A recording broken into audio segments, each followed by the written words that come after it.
Hi guys, it's Reagan and welcome back to another weekend reading vlog. This weekend is much like most weekends, but I'll say I am very much looking forward to this video's TBR. But before we jump in the TBR itself, I did want to quickly mention that this video is sponsored by Cricut, which is just so exciting.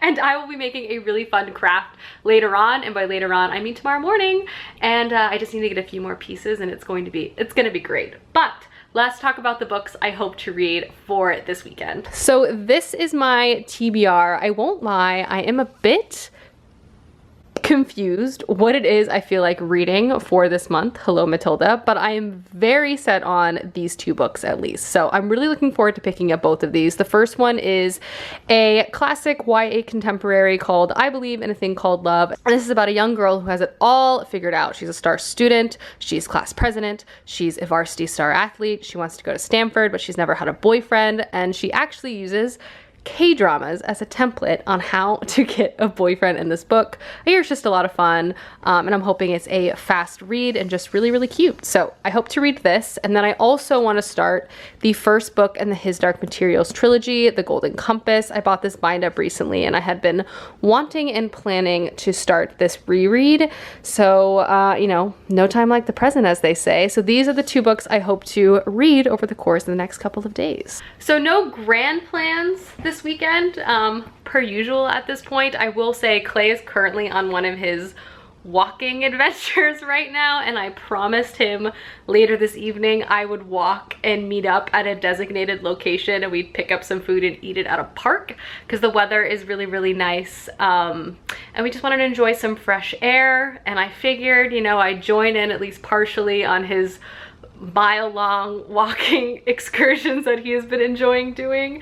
In the meantime, before our designated meetup time and location, I am going to do some reading, and also watch some K-dramas and do my, you know, preferred weekend activities, which is really not leaving this couch. But outside of that, you know, we're just going to be hanging out, reading books. Hopefully I can convince Clay to bake something else, but should be a good time. But anyway, welcome to the vlog. I'll check in a bit, and I'm gonna start I Believe in a Thing Called Love here soon. It's time for my Friday evening coffee. So let's go sit down and watch some K-drama. All right, sitting down to watch The King Eternal Monarch. I am, as you can see, on episode 6. I'm really enjoying this show a lot. Talk about a hook. This show grabbed my attention right away. This is one of my solo watches. Clay and I are still watching Run On, but I am happy to say we watched the first episode of Vincenzo last night. So anyway, I'm gonna watch some of this, and then I'm going to do some reading and then get ready to go on my walk. I changed for my walk outing here, which I'm about to leave. But I also wanted to say I've read 30 pages of I Believe in a Thing Called Love. So far, it's super cute and just like a classic rom-com, YA contemporary. I already think the main character is amazing. I love her relationship with her father, and overall I can just like see this journey, and I'm here for this journey. But yeah, 30 pages, read super quick. I feel like I'm gonna have no issue probably finishing this tomorrow and then starting my second book, but so far, so great. I just really wanted like a fluffy, light, easy read, and I feel like this is gonna deliver. Clay's back from his walking adventure. Matilda is here. I met up with him, but I forgot to make my vlog camera. Classic. But excited to say we're back on our usual shenanigans, watching Netflix, and as I mentioned earlier, we're watching Vincenzo now, which I know a lot of you guys have been commenting about how good the show is. Really enjoyed the first episode, and now we're on episode 2. So we're gonna keep going. We didn't drop Run On or anything, we just added another one to the mix, you know? Keeping things interesting. You guys already know the ultimate combination, salty and sweet. Good morning, everyone. I am up and Adam dressed with makeup on rather early on this Saturday morning, in part because Clay and I fell asleep at like 10:30 post-walk yesterday. Let me fix the white balance. But also in part because I wanted to wake up and actually film a video. And then obviously I have my craft to do this early afternoon. So I'm gonna actually sit down and focus on filming, but I also just wanted to check in and say hello. I was actually able to read about 60 pages of my book yesterday as well, so I will let you guys know about my thoughts and feelings on that in a bit. But right now, filming and then crafting, and then we'll be back to reading and K-dramas. Cheers. And she finished filming, everyone. Huzzah. Friends, so as I said, when I finished filming, I was gonna do a bit of a crafting session. So as I mentioned at the beginning of this video is actually sponsored by Cricut, which is so exciting because I have been loving my Cricut machine since I got it in March. So I'm really excited to do a specific project for you guys. But if you're not familiar, Cricut essentially makes a variety of machines and tools and products that allow you to essentially craft to your heart's desire. I am definitely a novice to crafting. I basically started for the first time in March, and the Cricut Joy machine specifically has made my crafting process so easy and seamless and fun, like no headaches, no intimidation. I was able to just dive right in. But my particular machine, again, is the Cricut Joy, and essentially it is really lightweight and small, so it's super easy to store. You can make projects in as little time as 15 minutes, especially combined with their design studio, which you can access on your phone or your computer. It's really easy to find and locate a project that you're looking for and just make it, like no hassle, and just, I don't know, it's really allowed me to be creative in a way I've never really been before. As you can see here, I have a lot of different products laid out. I have my different vinyls, I have my different markers, but with this machine specifically, I can cut and draw, which means I can make a lot of different things. Previously, I made a lot of stickers for my journal slash planner, which has been an absolute joy. But today I'm going to be doing a new project, and that is I'm going to be decorating this pot with some cute gold vinyl cutouts. Clay and I have gotten into plants this past year, and I picked up a cheap pot, and I thought it would be a good opportunity to test my skills and decorate it for you guys. So I have my pot. As I mentioned, I'm going to use gold vinyl for this particular project. I have my tools, my tweezers to pull it off, my scissors, I have my mat, and of course I have my Cricut Joy machine, which will do all of the work and cutting. As I mentioned previously, this particular machine is so easy to set up, and I'm actually using the app for this project. I already quickly located through their design studio the pattern I wanted to use for this project, and it is this really adorable little sun decal. Like, I literally made this design in upwards of like 10 minutes. I made the size that I wanted, and because the design studio has like the inches and everything organized, it's really easy to make sure you're not making something too large or too small. So now that I have this, all I'm literally going to do is measure out my vinyl, put it in the machine, and it's gonna cut out the little suns, and we're gonna get started.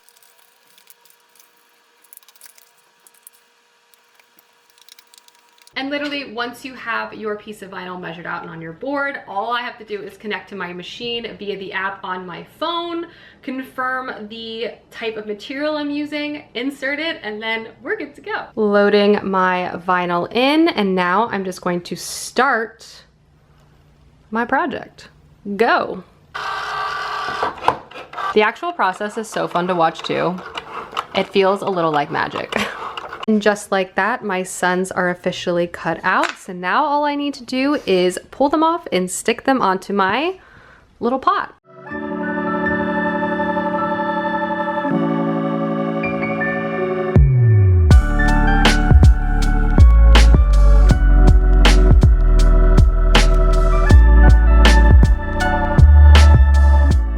Absolutely so jazzed with how this came out. I'm gonna include a close-up clip when I have the plant in here to overlay, because I think this is so cute and this was so fun to put together. I love crafting.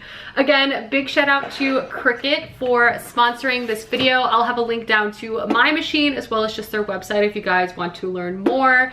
Truly, if you're looking to get into crafting, no matter if you have a lot of experience or a little, Cricut is amazing, and you can literally make so many different things. Whatever your heart desires, Cricut has an option for you, especially through their design studio. But yeah, oh my goodness, my craft session is over. Let's jump back into the reading portion. Dumplings and Vincenzo for lunch. Matilda's a little upset we didn't get her any. Alrighty guys, I have wrapped up my filming and my crafting and my editing for the day and for the weekend. I'm officially free to do whatever I want, and that is going to be reading, at least for right now. I did want to quickly mention I was able to read 60 pages of I Believe in a Thing Called Love last night, and this book so far is just so charming. One, you just love Desi right away. I mean, she's this sort of perfectionist, super focused, hardworking student, and she's always been really organized and able to kind of achieve everything she wants in her life. Love her relationship with her father. They're really, really close, and they're both just so supportive of each other. She has great friends, but she's never really been able to secure a boyfriend, and it's not that she just can't secure or flirt very well. She always has these sort of ridiculous, tragic almost like outcomes that happen anytime she talks to like a cute boy, which creates a lot of comedic relief, at least so far. And again, she basically binged watched a bunch of K-dramas one weekend because her father loves them, and made a list, a plan of like all of the classic dynamics that you see within K-dramas, and she's going to try to use that as a blueprint in this book. So far, it's so funny, very, very endearing, and I just feel like this is going to be fluffy, and I just love the K-drama connection. I just feel like I'm going to fly through this, just like a really fun light read. I've been reading a lot of like dense, heavy, both like in the books have been sad or just like really dense, long books. So I wanted something a little shorter, a little fluffier, a little fun, and so far this is definitely delivering. I've read 60 pages. I'm gonna sit down and read maybe another 100 or so pages. This book is not gonna take me very long to read at all, but just wanted to give you some initial thoughts and feelings. It's so cute. It's like summer is on the way. I can't believe it, and it's time for some contemporary. Also, fantastic news for this household is Clay's gonna bake some brownies later. I asked for a special gooey batch, and he is gonna deliver. Could not be more excited about it. Hello, it's me, and I'm happy to say I have read another 100 pages. I'm on the 160 page mark of this book, and this is just so much fun. It is turning out to be exactly what I was hoping it would be. Overall, the plot is definitely escalating into kind of like the absurd levels that I would want, especially for someone who's trying to make her life into a dramatic K-drama, and I feel like it's definitely delivering in that way. We have fake forced love triangles. We have like trying to understand someone's backstory and just using tips and tricks from these shows in real life. It just makes for a very dramatic narrative style. I also just appreciate our main character Desi's commitment to this. She's really determined, she's really smart, she's really hardworking. And one element I do hope to see in this is kind of some personal growth in a way, because I feel like she's so confident in a lot of areas of her life, as she should be, because she's worked really hard. But one aspect, and one of her friends actually pointed this out, is that she views herself at fault for why she isn't good with boys. Like she's some sort of like secondary choice to them, not a great catch, when in reality, and she also knows this, she is, and she needs to just like not care what they think in some ways. But obviously I imagine there'll be some like personal growth throughout the story. Another aspect of this book I really want to point out is I love her friends, Wes and Fiona. Obviously the antics that Desi's kind of getting up to in terms of making a list and trying to make her crush at school fall in love with her with honestly some rather absurd methods. They're supportive, but also critical in a way that like friends should be, like calling her out, but like, all right, let's do it kind of thing. It's just fun, it's funny, it's entertaining. It's really exactly what I was hoping it'd be. Like, it's cheesy in the high school kind of rom-com way. Like, guy she has a crush on is like a swoony artist who's misunderstood and is like so cultured, blah, blah, blah, blah, blah. You know, it's just great. It's just fun. It's just fun. I am obviously making my way through this. It's not crazy long. I want to say it's just over the 300 page mark, so I should be able to finish this maybe tonight, if not tomorrow morning. We went to the Northern Lights, but yeah, entertaining, laughing quite a bit, and just like, they should make this a movie. Honestly, this would be such a good coming of age rom-com, because it's just, there's so many funny moments and like ridiculous moments that I think would just be really well captured in a movie too. But yes, I read another 100 pages. I'm gonna take a bit of a break. I think I'm gonna download maybe some cozy games for my Switch. I'm trying to become a cozy gamer, and watch some reality TV, which it's been a minute. I'm very behind on my reality TV shows, so I can, you know, cozy game and watch TV, something without subtitles so I can multitask, but we shall see. But just wanted to check in and let you know I read. I'm in pajamas. Feast your eyes on these. But now it's time to cozy game and watch some, not this is what Clay was watching, but I'm gonna turn it to reality TV. I've missed 3 episodes of Top Chef. How did I even let this happen? Time to resolve and, you know, get my Saturday night on, folks. So there are many games on TikTok I have discovered, you know, in terms of trying to become a cozy gamer. Also, Monica has a lot of recs. But before I buy those, I want to get back into playing Zelda Link's Awakening. This is like a classic kind of like dungeon crawler game, I'm pretty sure, which is also kind of what I'm in the mood for. And I think it's gonna be colorful and vibrant, and I just love Zelda games. So I feel like this will also kind of give me calm vibes. We'll continue to keep you guys updated because hopefully I just want to become a gamer again, you know? This one, I want to be a gamer gal. I'm not at the moment, but she's trying. If she's gonna try again with Zelda Link's Awakening. My dreams are coming true. Oh, I can't wait to eat this, Clay. We have ice cream in the freezer too. It's gonna be so good. I'm hovering around here. I'm just trying to get bites as this process is going along. It looks so good. Look at that. Clay, you've done it again. Wow. Patented slam method. Sir.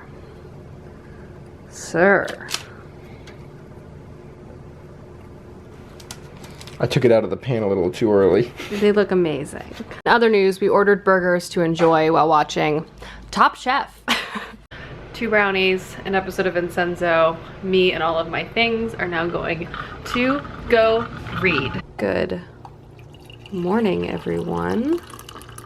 Also, I fully intend to have a brownie for breakfast.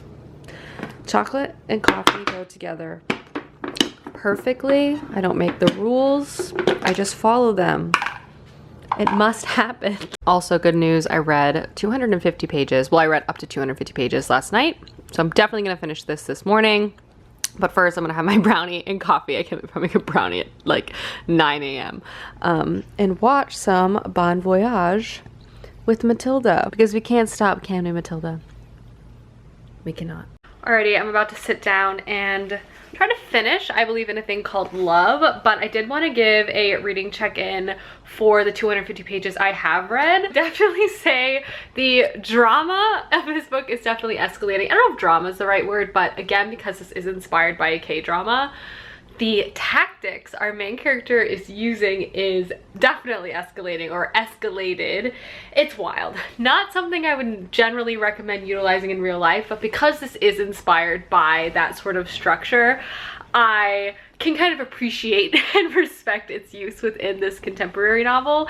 I also really kind of enjoy that the structure of the story is kind of following it.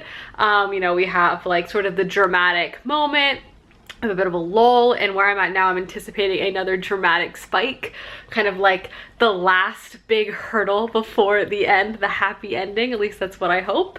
But yeah, I find this book to be really entertaining, super funny. I love Desi as a main character, and I kind of feel a bit like a broken record, but the romance itself is definitely cute. In a lot of ways, it's very like stereotypical kind of YA contemporary fluffy story, but I do feel like the K-drama elements kind of up the ante in terms of the antics because of how wild some of her tactics are, but also kind of add kind of a fresh layer to this sort of formula and story.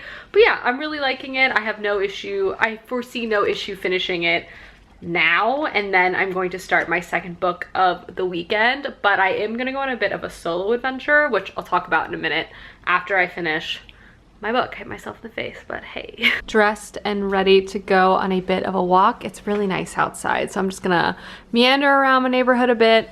I think I'm gonna pick up some lunch, probably to eat at home, but I'm having a specific craving and I think I know where to find it. But anyway, just wanted to show off. I was gonna wear a dress, but it was too much work, so I put on my oversized lilac overalls.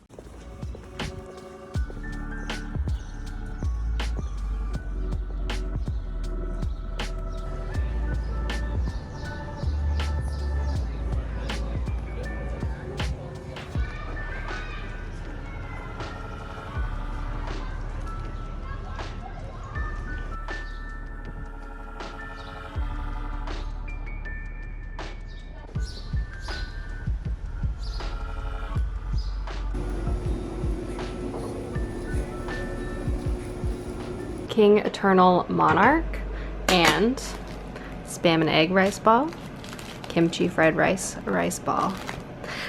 Let's consume, and then I'm gonna play some Zelda. Fulfilling my lifestyle as a cozy gamer.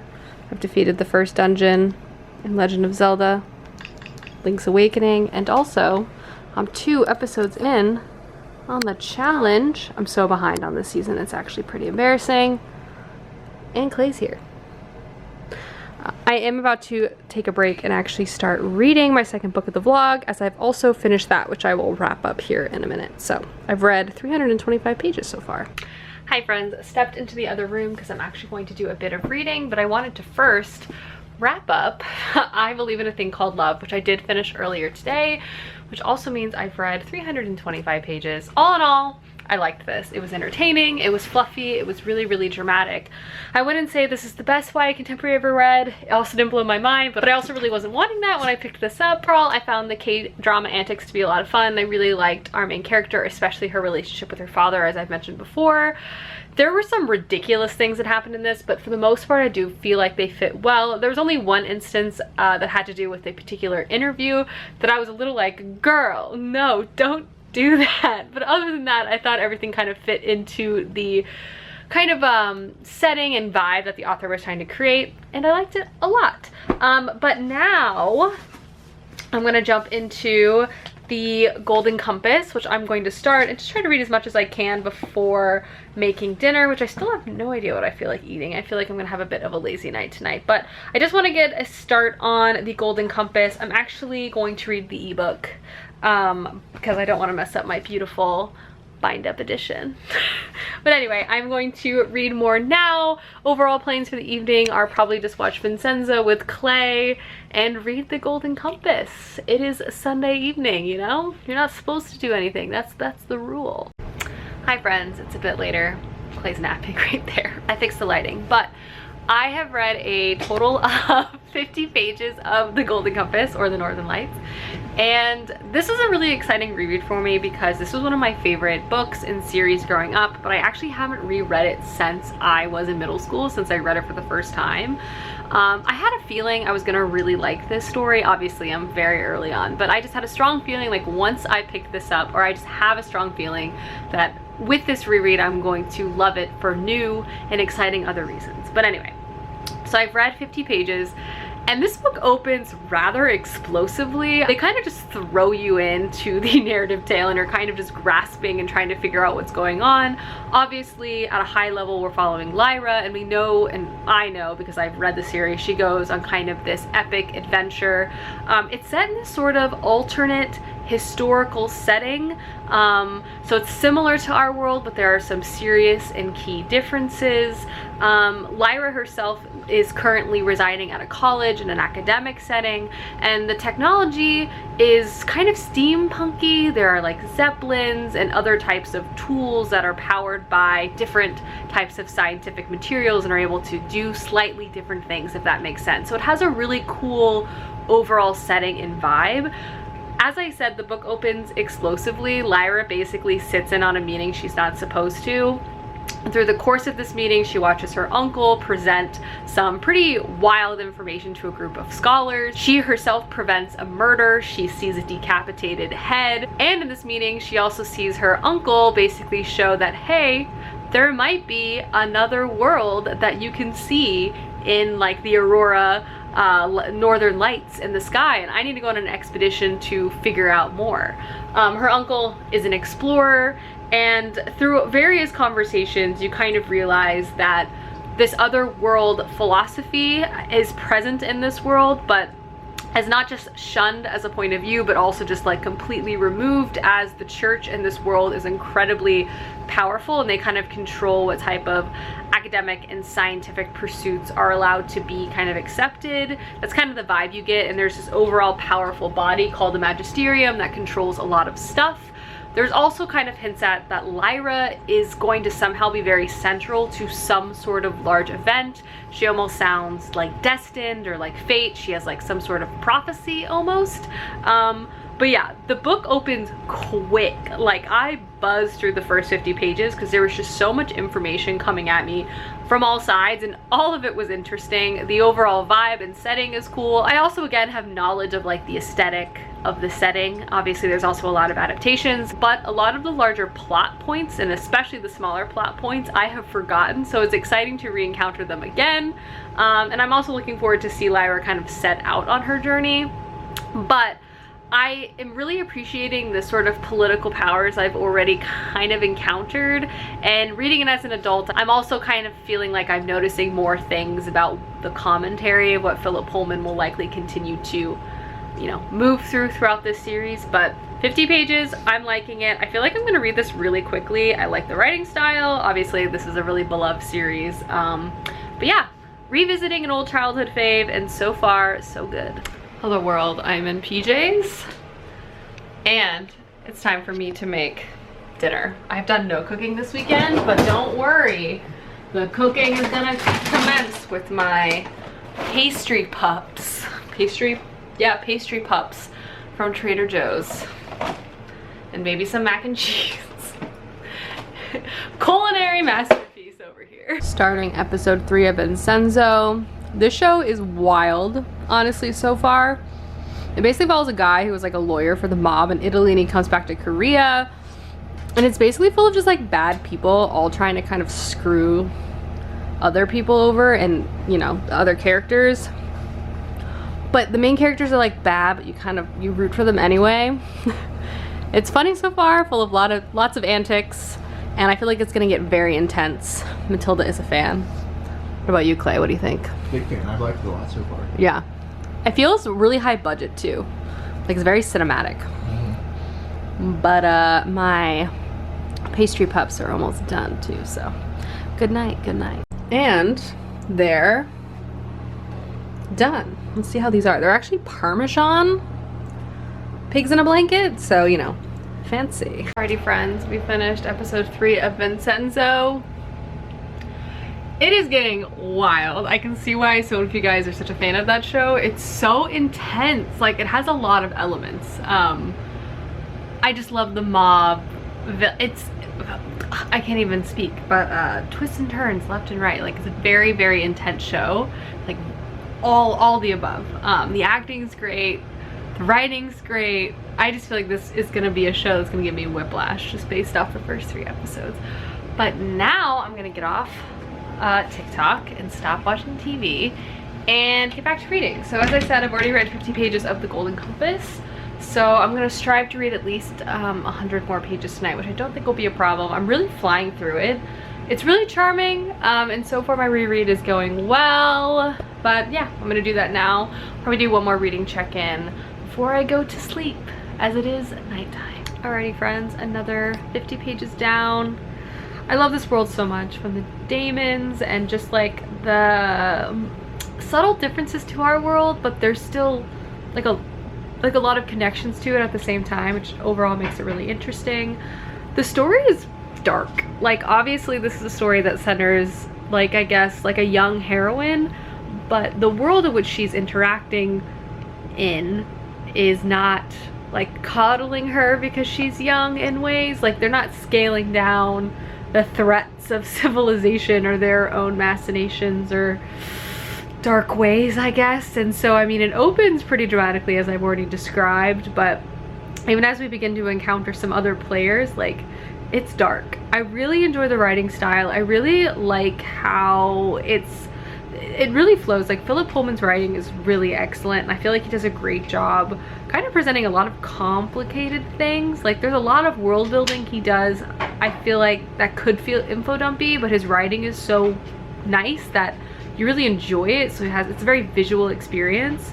On top of that, Lyra is the main character. You can't help but really like. As a kid, I remember her giving me anxiety because she was so adventurous and kind of tenacious and just really she's not one to listen to an authority figure, let's just say. Like, she's gonna do her own thing. And as a kid, I was like, girl, what are you doing? I could never.